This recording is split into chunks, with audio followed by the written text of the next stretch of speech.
నమస్తే friends, welcome back to Shreshta kitchen. నేను మీ రవలి. ఇవాళ ఒక మంచి చికెన్ ఫ్రై రెసిపీ చూపిస్తున్నాను. ఇది గుమ్మగుమ్మలాడే టేస్టీగా కమ్మగా సూపర్గా ఉంటుంది. ఇది వచ్చేసి మిరియాలతో చేసుకోబోతున్నాం. అదే అండి పెప్పర్ చికెన్ ఫ్రై అనమాట.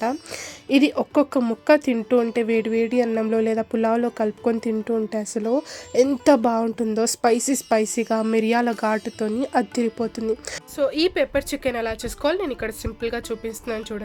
ముందుగా అయితే మనము మసాలా పౌడర్ని అయితే ప్రిపేర్ చేసుకొని పెట్టుకుందాం. దానికోసం స్టవ్ మీద ఒక ప్యాన్ పెట్టేసుకొని ఇందులోకి ఒక 2 టేబుల్ స్పూన్ల మిరియాలు తీసుకున్నాను. 1 స్పూన్ అంత సోంపు వేసుకోవాలి. ఆ తర్వాత ఒక 2 స్పూన్స్ అంత ధనియాలు నేను ఇక్కడ తీసుకుంటున్నాను. ఇవి వేసుకున్నాక ఆ తర్వాత ఒక 1 స్పూన్ అంత జీలకర్ర కూడా నేను ఇక్కడ తీసుకుంటున్నాను. ఆ తర్వాత ఒక 3 లవంగాలు, 2 ఇలాచి, ఒక చిన్న ఇంచ్ అంత దాల్చిన చెక్క వేసుకొని ఇప్పుడు స్టవ్ వెలిగించుకొని మంచిగా లో ఫ్లేమ్లో వీటన్నిటిని కూడా దూరగా వేపుకోవాలి. మనము అసలు ఏమాత్రం కూడా మాడనివ్వకుండా లైట్గా ఇది కొంచెం దూరగా వేగితే సరిపోతుంది. చూసారు కదా, ఈ విధంగా మంచిగా అరోమా కూడా వస్తూ ఉంటుంది అనమాట ఇది వేగేటప్పుడు. అప్పుడు స్టవ్ ఆఫ్ చేసేసుకొని దీన్ని మనము ఒక మిక్సీ జార్లోకి అయితే తీసుకొని పెట్టేసుకుందాం. ఇవి చల్లారాక మంచిగా పౌడర్ లాగా అయితే ప్రిపేర్ చేసుకొని పెట్టేసుకోవాలి మనము. ఇప్పుడు నేను ఇక్కడ ప్రాసెస్ చూపిస్తున్నాను చూడండి. అదే కడాయిలోకి ఒక 4 టేబుల్ స్పూన్ల ఆయిల్ తీసుకున్నాను. ఇందులోకి నేను ముందుగా కొంచెం సోంపుని వేసాను. సోంపు ఫ్లేవర్ ఇందులో సూపర్గా ఉంటుంది. ఇలా సోంపు వేసుకున్నాక అది కొంచెం వేగాక ఇక్కడ నేను ఒక 3 పెద్ద సైజు ఉల్లిపాయలని ఇలా సన్నగా తరుక్కొని పెట్టుకున్నాను. ఉల్లిపాయలన్నీ కూడా ఇందులోకి వేసేసుకున్నాక కొంచెం ఉప్పు వేసుకున్నాను. ఉప్పు వేసుకోవడం వల్ల మనకు ఉల్లిపాయలు ఈజీగా మగ్గిపోతాయి సాఫ్ట్గా. ఇది ఇలా మగ్గుతున్నప్పుడు చూసారు కదా, నేను ఇక్కడ ముందుగా వేయించి పెట్టుకున్న మసాలాలన్నీ కూడా ఇలా పౌడర్గా ప్రిపేర్ చేసుకుని పక్కన పెట్టేసుకుని దీన్ని మనము లాస్ట్లో యూస్ చేసుకుందాం. సో ఇక్కడ చూడండి, ఉల్లిపాయలన్నీ కూడా మంచిగా కొంచెం బ్రౌన్ కలర్లోకి మారేంత వరకు బాగా మనం మగ్గించుకోవాలి.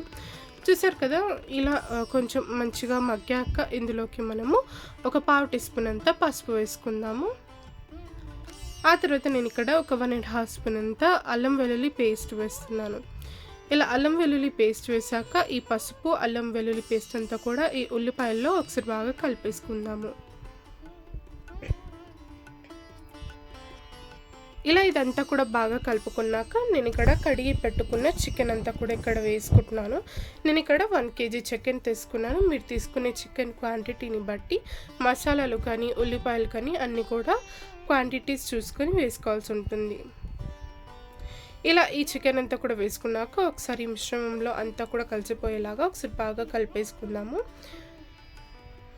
ఇలా కలుపుకున్నాక మంటను హై ఫ్లేమ్లో పెట్టేసుకుని ఒక 5 మినిట్స్ సేపు మంచిగా మనము బాయిల్ చేసుకుంటే కనుక చికెన్లో నుండి మంచిగా వాటర్ అనేది రిలీజ్ అవుతూ ఉంటుంది.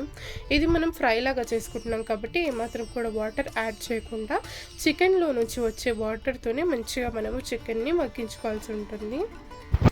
ఇదంతా బాగా కలుపుకున్నాక నేను ఇక్కడ మూత పెట్టేసుకుని ఒక 20 నిమిషాల సేపు మంచిగా మంటను మీడియం ఫ్లేమ్లో పెట్టేసుకుని చికెన్ సాఫ్ట్గా ఉడికేంత వరకు మంచిగా దీన్ని ఉడికించుకోవాలి. చికెన్ని మధ్యలో మూత తీస్తూ ఒకసారి కలుపుతూ మనం మూత పెట్టుకొని మగ్గించుకుంటే ఈజీగా ఇదంతా కూడా చికెన్ సాఫ్ట్గా మగ్గిపోతుంది. చూసారు కదా, ఇలా వాటర్ ఊడుతూ ఉంటాయి. మీకు ఎక్కువ డ్రైగా అనిపిస్తే కనుక కొంచెం వాటర్ వేసుకుని మూత పెట్టుకొని మంచిగా మగ్గించుకుంటే సరిపోతుంది. నేను ఇక్కడ ఒక 1 స్పూన్ అంతా గరం మసాలా వేసుకుంటున్నాను. గరం మసాలా లేకపోతే చికెన్ మసాలా అయినా కూడా వేసుకొని ఒకసారి బాగా కలిపేసుకొని మరొకసారి మూత పెట్టుకొని మంచిగా చికెన్ని నేను ఇక్కడైతే బాగా ఉడికించుకుంటున్నాను. ఇప్పుడే మనము రుచికి సరిపడా ఉప్పు కూడా వేసేసుకొని నేను ఇక్కడ కొంచెం కరివేపాకు కూడా వేస్తున్నాను. మంచి ఫ్లేవర్ ఉంటుంది కరివేపాకు ఇలా చికెన్ ఫ్రైస్లో యాడ్ చేయడం వల్ల. ఇలా చికెన్ అంతా సాఫ్ట్గా మగ్గాక మాత్రమే మనం ముందుగా రోస్ట్ చేసి పెట్టుకున్న ఆ మసాలాల పొడి ఉంది కదా, అదంతా కూడా వేసేసుకోవాలి. ముందే వేసుకుంటే కనుక మనకు మాడిపోతూ ఉంటుంది, అలాగే ముక్క కూడా మెత్తగా అవ్వదన్నమాట. సో చికెన్ అంతా కూడా సాఫ్ట్గా ఉడికాక మాత్రమే మనం మసాలాను వేసేసుకొని ఇంకొంచెం కరివేపాకు కూడా వేసుకున్నాను ఫైనల్గా. ఆ తర్వాత ఇదంతా కూడా బాగా కలిపేసుకున్నాక ఒక 5 మినిట్స్ మంచిగా ఈ మసాలాలో చికెన్ని బాగా మగ్గించుకోవాలి. ఆ తర్వాత ఫైనల్గా నేను ఇక్కడ సన్నగా తరుక్కున్న కొత్తిమీర అలాగే కొంచెం నిమ్మరసం కూడా వేస్తున్నాను. మంచి పుల్లగా ఘాటుగా అసలు చాలా అంటే చాలా బాగుంటుంది. ఈ కొత్తిమీర కూడా బాగా కలిసిపోయేలాగా బాగా కలిపేసుకుంటే సరిపోతుంది. చూసారు కదా, చూడడానికి అసలు ఎంత టేస్టీగా కనిపిస్తుందో. ఇది రోటీస్లోకి రైస్లోకి ఎందులోకైనా కూడా సూపర్గా సెట్ అవుతుంది. తప్పకుండా ఈ రెసిపీని ట్రై చేయండి. రెసిపీ నచ్చినట్లయితే తప్పకుండా వీడియోని లైక్ చేయండి, షేర్ చేయండి, మన ఛానల్ని సబ్స్క్రైబ్ చేసుకుని పక్కనే ఉన్న బెల్ ఐకాన్ కూడా ప్రెస్ చేయడం వల్ల నేను పెట్టే ప్రతి ఒక్క వీడియో మీకు నోటిఫికేషన్ వస్తుంది. Thank you.